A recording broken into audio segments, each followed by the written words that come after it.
Hello, my friends. Our topic is why Cohen's D is necessary to report when you're using a t-test. Okay, so, wow, that might have just bored you to death. T-tests, Cohen's D, whatever that is. This does have to do with statistics. You might have figured that out. And really, statistics is not necessarily the most boring and the most brain-numbing thing in the world. And I'm going to show you some cool things about a t-test and I'll explain this very simply. If you're already very familiar with these things, maybe even advanced, I'm going to present this in a slightly different light than you usually hear it. So I think you'll find this interesting no matter what level you're at, even if you have no idea what I just said. We're going to learn about t-tests and something called Cohen's D that you can report when you have a t-test. Well, first, very quickly, what is a t-test? A t-test is used when you have two sets of values, like you want to compare two groups. So, for example, suppose you want to compare males and females on their IQ. You can take these IQ tests, you answer a bunch of questions, and you get a score. So you can give them to a group of people, and then you could separate out the males from the females, and you can see if there's a difference. And psychologists have looked at this.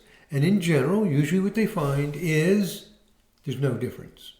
So men and women in general tend to score about the same on IQ tests. But here's something interesting. If you ask males, what do you think your IQ is? And you ask females, what do you think your IQ is? Guess what happens? I didn't quote the research sources on this, but you can Google and find it. A lot of studies show that males score themselves higher. So males have a self-estimated IQ that tends to be higher than females. So I made up these 5 numbers. Suppose you had 5 males, 5 females. I just made this up, hypothetical scores. And the males reported their IQ. Average IQ is roughly 100, value of about 100. So here's the males. They all think they're, smarter than average, I guess you could say. Females also do. But do you notice anything about these scores? Do they look different? You can look at that for a minute. Do they look different? You might notice, excuse me. Wow, sorry about that. You might notice the highest score for males is 130. For females, only 120. What about the second highest? For males, 121. For females, 115. Let's say the third highest is for males, 114. For females, it's 108. Females are lower. They're scoring lower. Now, here's my question. Do you think that difference could be just a random fluctuation? Maybe if you ask 5 more males and 5 more females, maybe the females will score higher. Do you think that that's indicative that if we ask another 5 males, another 5 females, the males will score higher? What do you think? Well, here's the cool thing about the t-test. It will tell you what the probability is. How likely is it that this could be random? The more the numbers are different, like if suppose the males were scores, had values of like 140 and 150 and 160, and the females are down around 110, you could look at that and go, oh my God, I think there's clearly a difference. And the t-test would tell you. If the scores are extremely different, there's a p-value, p for probability, and it can be something like 0.00001, like only 1 out of 10,000 or 100,000 times that you repeated this experiment or this survey. In this case, would you get that much of a result? So it tells you the probability. If the probability is very small, then you're very confident. So this is the thing about research. Research generally does not tell you what's true or false. It doesn't. It tells you how confident you can be. It's all relative. More confident or less confident. So that's what the statistics does. It's not about, oh, this is true. That's false. It's about, I'm 99% confident. There's still a 1% chance you could be wrong. And what researchers do is they try to raise the confidence level. That's the term, confidence level. So if the p-value is very small, like 0.00001, it means only one out of how many zeros I just put in there, 1 out of 1,000,000 or 1 out of 100 million, however many zeros you put in front of it. Would that happen by chance? It gives you high confidence. That's what it's all about.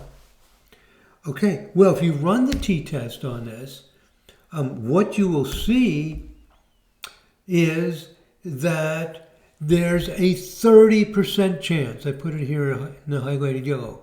The t-test will tell you there's a 30% chance, p is 0.30, that this could happen.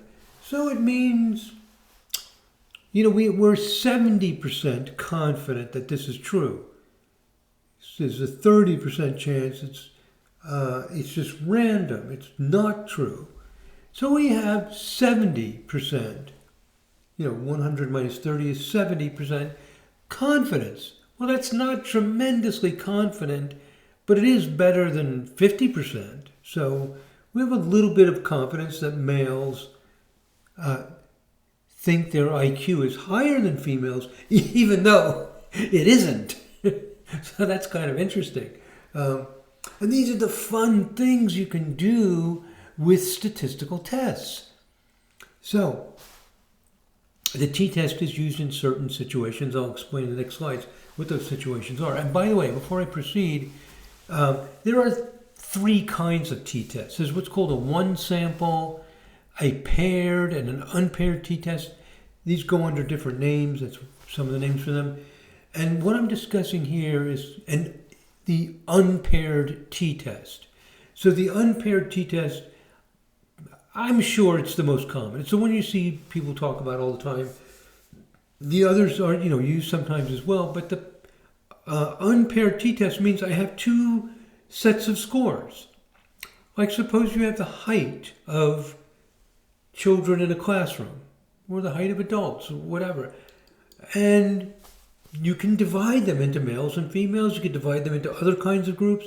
If you have 2 groups, and you could say, are the males on average taller than the females? That's often what you find. Or maybe the females are taller than the males. So you can look at it, and the t-test will tell you exactly what the probability of getting those results is if you were to do the experiment again. Okay, I shouldn't call it an experiment. The research again. I won't go into why. But anyway, now here's some cool things about t-tests. We're going to get into this discussion of what Cohen's d is. I'm leading up to this Cohen's d. Cohen's d, over, say, 20, 30, 40 years ago, usually was not reported. More and more often in research, it's being reported. And, the t-test is used in medicine and biology and psychology. I do research in a very unusual area of astrology, believe it or not. So we call it evidence-based astrology, and we collect data and we see if there are real differences. You can research all kinds of things. Okay, but here's a cool thing about t-tests. You could do a simple measure, like height. Is the height of males and females different? Simple, straightforward measure. Number 2, you can compare IQ scores, where you answer a series of questions and you get a score. Okay, so you can do that. And IQ is interesting because it's measuring intelligence. Intelligence is abstract, like you can't touch it. It's what we call a latent variable. It's latent, it's hidden behind those scores. We believe there's something called intelligence, we're going to measure it. So you can do that. So when you're doing a t-test, it's not always just like tangible things like height or weight. It could be test scores or IQ scores. It could also be what's called a composite score of correlated items. For example, suppose you want a score for how healthy you are. There are scores like this. Overall health score. And you can take things like your resting heart rate. your flexibility, how you turn your head, how long does it take to run 100 yards. You can take all these measures and come up with an overall health score. These people do this. So that's a composite score. But the point I want to make is that sometimes in statistics and research methods, we think of the t-test as like, oh, the low-E t-test. It's like the simplest thing. All you can do is just compare two groups. But keep in mind, the score that you're measuring could be rather complex. You might have 20, 30, hundreds, thousands of things that are put together to get that score that you evaluate. And also, this is almost never mentioned in books I've read and websites and articles, but the variable that you're putting into the t-test could be of things that may not be correlated with each other and may not be changing together. Like you could combine education with physical fitness with religious preference. Religious preference is a categorical variable. Like, are you, Catholic or Jewish or Muslim or Hindu or, an atheist could be a category or agnostic, whatever. You could have these categories. You can also have continuous variables, such as your heart rate and so on. So you could combine all these together into scores. So in a lot of the research I do in this evidence-based astrology is of uncorrelated items. The items are not correlated to see if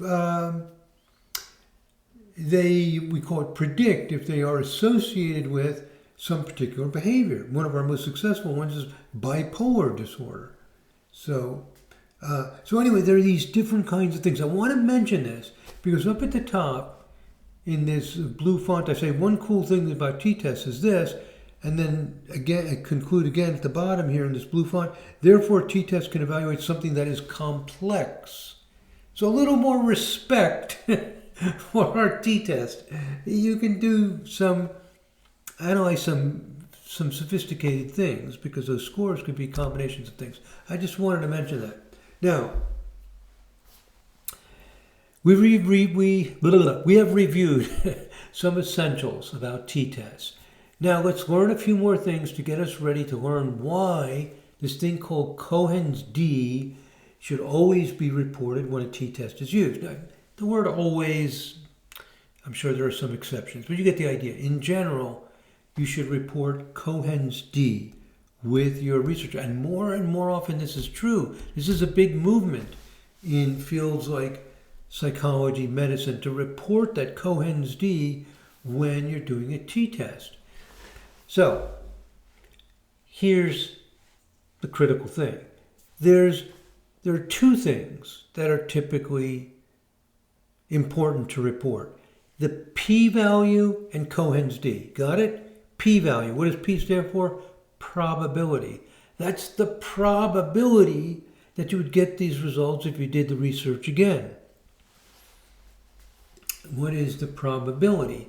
And it's done as a decimal point. Like if it's 0.05, it means if you did the experiment 100 more times, 5 times you would get a result that big.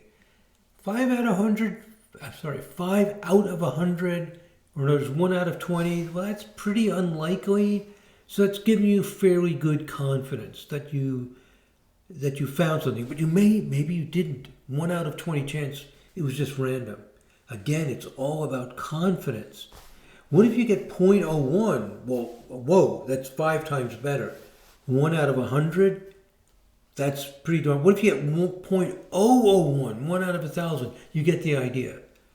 So the lower that p-value, the better your results. Better meaning it's less likely that you could get a difference that big when you do the experiment, the research again. Now, keep in mind, even with a 0.001, 1 out of 1,000 times, you will get that. And sometimes research will show a very good p-value, but it was just that random 1 out of 1,000 times. That's why you have to replicate research over and over and over again. Now, we're ready to learn about Cohen's d. Cohen's d is a measure of effect size. Effect size is something that all of the professional organizations and the researchers are emphasizing is so important. Back 30, 40, 50 years ago, there was not as much attention paid to effect size in a lot of different research areas and academic disciplines. Now just about everybody is very keen about reporting effect size. What does an effect size mean? It means how big is the difference between the groups. So p-value is the probability you would get this results again. Effect size is how big the difference is. Now you might think that's two ways of saying the same thing, because if the p-value is low, unlikely to get it again, it must be a big effect size. So large effect sizes are going to happen when the p-value is low, right? I mean, if males are estimating their IQ to be 150 and females are estimating their IQ to be 100 on average, oh my God, that is a huge effect size. The males are 1.5 times, 150 versus 100. So the average score is an effect size. Cohen's d is a better measurement than the average, and that's what we're going to learn about. But the average score, males on average, if they don't, I'm exaggerating here, but if they thought their IQ is 150 and females thought it was only 100, huge difference, makes a low p-value and a high effect size. But, the big but, there are other things besides effect size that influence the p-value. So p-value, the probability of getting the results, and effect size are not interchangeable. They are related. How are they related? You have a low p-value, means you have a large effect size. But there are other things that affect the p-value. And these other things can distort your sense of what the research is telling you. And even if you have no interest in doing research, just when you hear, oh, take this vitamin or take this drug because we got statistically significant. Statistically significant means less than 0.05. Sometimes people use a 0.01. First of all, remember, if you get 0.01, there's a 1 in 100 chance you could get that. But even probably more important is it might not be worth taking the drug or the vitamin because it may make little difference, practical difference. You might be spending time, money, energy on something that's giving you very little, even though the probability is good. So you can have things that are statistically significant but not useful. Okay, take my word for that. I'm going to show you the details of this, and you'll see how this is true. Okay? All right. That was maybe a little vague, but I have to introduce this step by step. Now we're going to start to understand this very clearly. I'm going to make it very tangible. Very tangible. Okay? I'm going to show you why p-values are important. Everybody knows that. I'm going to show you why effect sizes are very important. And all the modern researchers know that, but it's still taking time for people to get in the habit of reporting effect sizes and paying attention to it. Like I watch videos on health, on different vitamins and minerals, and the medical doctors are sitting there saying the p-value, the p-value, the p-value. I want to know what the effect size is, man. I want to know the p-value and the effect size. So we need to get in this habit. All right. Let's see some examples and see why this is so important. I'm going to make this very concrete. Okay, so here are the same scores that I showed you before of the male and female, self-estimated IQ scores. And these are hypothetical. I just made this up. And again, remember the males, they have a highest score of the 5 was 130, females was 120. And the mean score, mean means average, the mean score for males is 116.2 and for females is 110.2. And we saw that there's only a 30% probability that you would get a difference this big if you do the experiment again. So we have 70% confidence that this exists. It's not great confidence, but it's better than 50-50. So we would say there's some slight indications that males score higher than females. Now, so the mean score can be used as an effect size, the difference in the average scores. Here it's 116.2 minus 110.2, and that you can that would be a difference of, what is that, 6. But even more useful is to divide 116.2 by 110.2, and we get 1.054. And that means the males are scoring 0.054 than the females. 0.054, if you express that in percent, you move the decimal point over 2 points, 54%. Now, that's interesting. The males are about 5.5, 5.4 to be more precise. They're about 5.5%. No, let me say that again. The males are estimating their own IQ to be 5.5% more than females. That's interesting. Now we have a sense of how much. Well, 5%, it's not huge. But how much confidence do we have in our findings? There's a 30% chance, it's a fairly good chance, that is just, these results are just random, and there's actually no difference. So this is what we get. Now, we have only 5 cases of males and 5 cases of females. With only 5 cases, you cannot be very confident. I mean, obviously, if you flip a coin 5 times and you get 5 heads and no tails, you just flip it 5, you get all heads, are you confident that coin flipping is involving some kind of trick? Maybe it's a fake coin that has, if you get heads all 5 times, maybe it has only heads on both sides or something. No, you wouldn't be very confident. But what if you flipped it 500 times and it was always heads?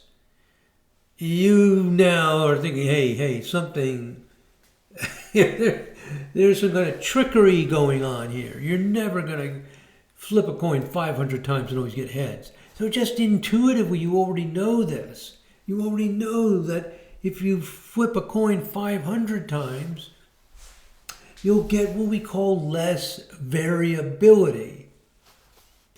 If you flip a coin only 3 times, you have more variability.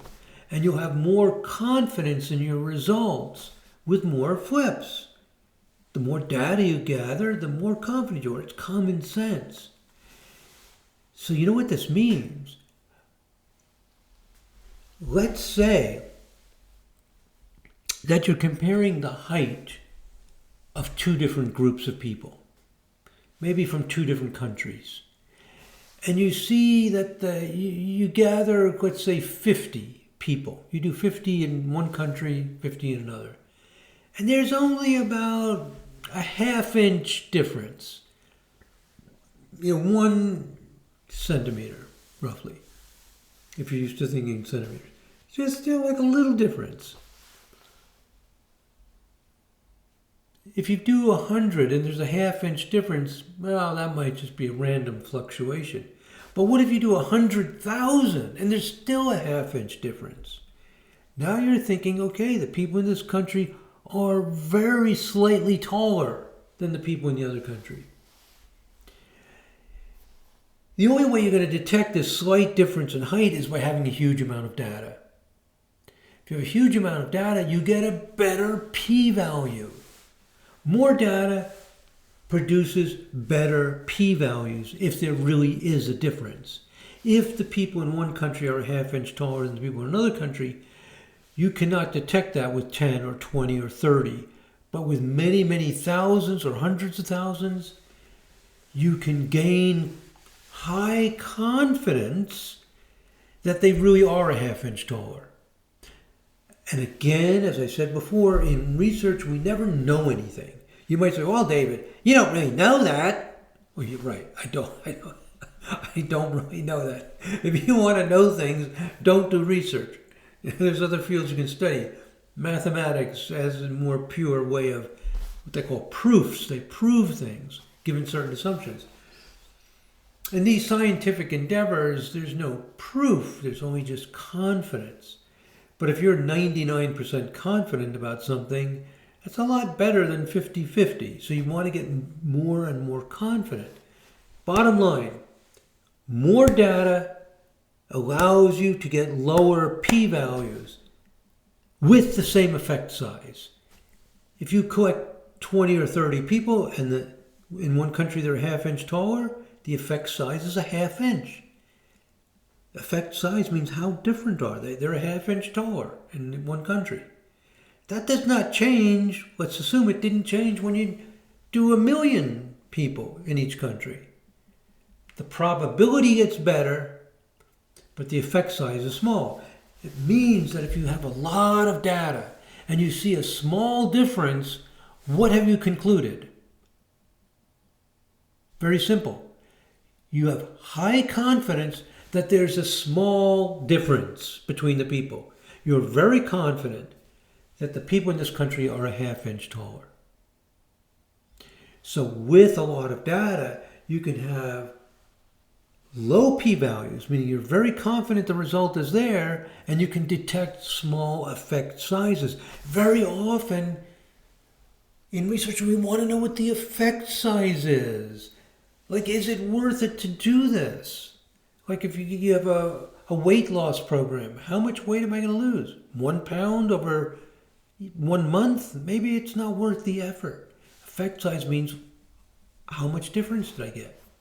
And Cohen's D is a very good measure of effect size. It's better, well, we could say better. Overall, it has advantages over dividing one mean by the other. But dividing one mean by the other is also important and is a very good effect size. So this 116.2 divided by 110.2 telling us that the males are 5.4% higher in their self-estimation of IQ, that's an effect size. That's what we want to know. So it's not just Cohen's D, it's also things like dividing one mean into the other. That should be reported as well. Right? So people know how big is the difference. Okay, males 5% self-estimation. Maybe to you that's not a big deal. Maybe to you it is a big deal. So you have an idea. If males are like scoring themselves 25% higher, whoa, oh my God, there's like some massive difference in self-estimation of IQ between males and females. So effect size is important and p-value is important. Why is p-value important? Because that tells you the likelihood that what you're talking about even exists. So you have the likelihood it exists and you have how much of a difference there are. And they are different. So they're both important. They're obviously both important. If you're doing research, you want to know, well, maybe that was random. The t-test will tell you if it's random. And you want to know how big of a difference it is. It's obvious. These are the two things everybody wants to know. This is so simple. This is like the simplest thing in the world. You want to know, did you really see it? And that's a probability of getting the same results again. And you want to know how big a difference it is. Not reporting some kind of effect size is a huge weakness in a research study. Always report some kind of effect size. I give another example here, similar to the flipping of coins, where you have a die. You may know die is singular of dice. If you have a 6-sided die and you flip it only 6 times, if on average, if you keep repeating that many, many times, you'll get a 1 once, a 2 once, a 3 once. Each number would appear once. But if you flip it only 6 times and you get the number 4 comes up twice, you don't have any confidence that the dice is what we call loaded. It's like weighted so that the 4 comes up. I mean, give me a break. You only threw it 6 times. But if you threw it 600 times or 6,000 times, and the number 4 is showing up twice as often as it should, you can run the t-test and see if that was likely. That would actually be what we call a one-sided t-test. But anyway, you get the idea. Okay.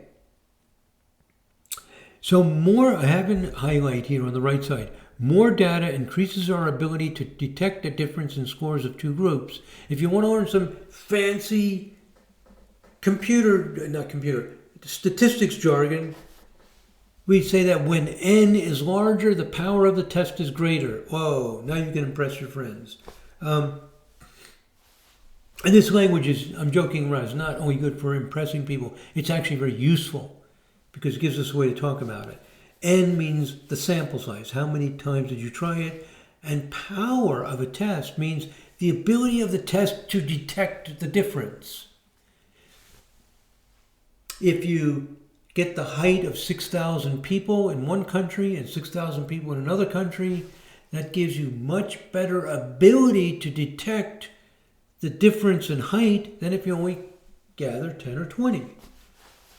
So you can detect these differences better. So the power of the test, the ability to see a difference, for the research to detect the difference. In other words, there is a difference. Maybe the people in one country are a half-inch taller. That's an objective, observable fact, and you're collecting data to see if you can learn that. And your ability to detect it increases with more cases. It's really just common sense. So, let's continue with this video. This is going to be a long video, but that's okay. Now, I want to show you some other things that affect your statistical results. Look at this study number 1 and study number 2. On the right side, we have 10 males and females. 10 males, 10 females. On the left side, study number 1, 5 males, 5 females. So on the left is the data we've been looking at. On the right, I've taken those 5 cases and duplicated them. So it's 114, 104, 121, 112, 130. I just repeated it. Same exact scores.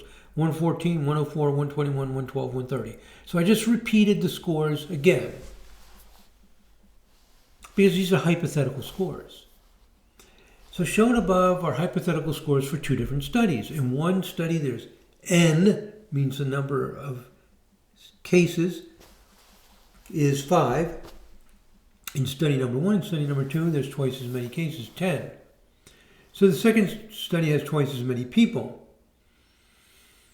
But these additional 5 people have the same exact scores as the first 5 people. So here's my questions.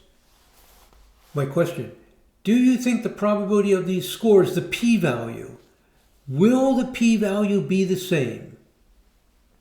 Will the probability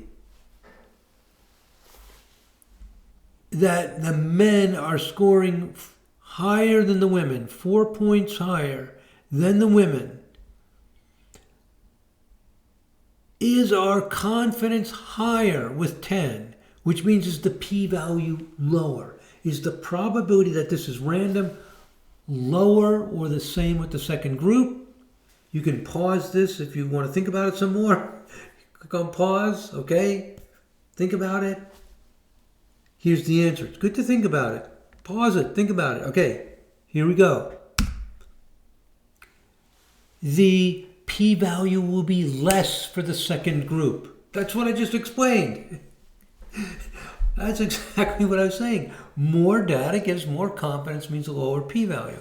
In fact, I ran the t-test on both of these, and I got a p-value of less than 0.30 for the first study and less than 0.10 on the second study. That's a huge difference. So doubling the amount of data with the same mean, that's a measurement of the effect size, with the same average scores, even though the difference is the same, males are just like a little more, are scoring themselves a little bit higher than females, we're more confident of that fairly mild difference. I mean, not extremely mild, but you know what I'm saying. It's not huge. Okay, and by the way, there's something called a two-tailed test or one-tailed test. I'm not going to go into that, but if you know about this stuff, that's called the two-tailed test results. Don't worry about that. Just for those of you who know about it. Now, what about effect size? Our p-value gets way better with more data. What about the effect size? Well, if you run Cohen's d, and I'm going to tell you exactly how Cohen's d is calculated later, but if you calculate it, Cohen's d does get a little bit better with the second group. It goes from 0.69 to 0.739. So if you round this off, they're both 0.7. This would be 0.70, this would be 0.74. Cohen's d does get slightly better, but the p-value gets dramatically better. And if you're wondering why Cohen's d gets better when the proportion of the means does not get better, it has to do with the pooled standard deviation. Just in case it's the way the distribution of numbers, what that distribution is, and we're going to learn about these distributions. We're going to have to do this in two parts. I'm at 36 minutes. I'm going to get to a break and then we'll start a second video in this series. So to state this point again, in t-tests and many other statistical tests, if the p-value is less than 0.01, we call that statistically significant. Impressive. You can say, whoa, that's impressive, man. It's called statistical significance. Sometimes people are more liberal and they'll use 0.05. In fact, usually. So if the probability of repeating getting those same results in a future research, replicating the study, is 5 out of 100, that's pretty darn good. So that's, that's worth taking a look at. If it's less than 1 out of 100, that's, even more significant. And if it's less than 1 out of 1,000, now you have very high confidence. So that would be a very high level of statistical significance. Anything less than about a 0.05 gets our attention. There's a good chance there's something found here. But there are other things that you can do to better understand this. One thing you can do is do a larger study. If you only did 20 people, do 100 people if you can. Do more, because you'll be able to detect the differences better with a larger sample size. So it gives you greater power. It gives you it makes your p-values better. It can lower your p-values if there's really something there. Now, we need a measure of effect size. We learned about one of them is the proportion of the means. Divide the one group by the other group mean. We saw an example of that. And the other thing is Cohen's d. Now, I'm going to show you one more thing, and then I think we'll take a break and do part 2. One last thing I'm going to show you. Another thing that affects p-values. You know what? Let's stop here. I'm going to show this. I want to take some time to explain this. This is important. Let's stop here, and in part 2, we're going to learn about the importance of variability and how that affects p-values and, especially p-values. It affects Cohen's d less dramatically.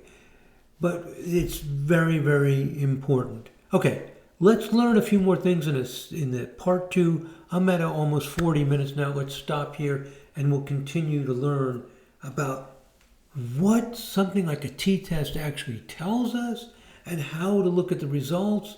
And, if all of this detail seems a little too nerdy and too, trivial or something, think about it. It really tells us how the world works, what level of confidence we can actually have. So This is how science advances so rapidly. Okay, let's stop here and I'll see you in part 2. Thank you very much for listening, my friends. God bless. Namaste.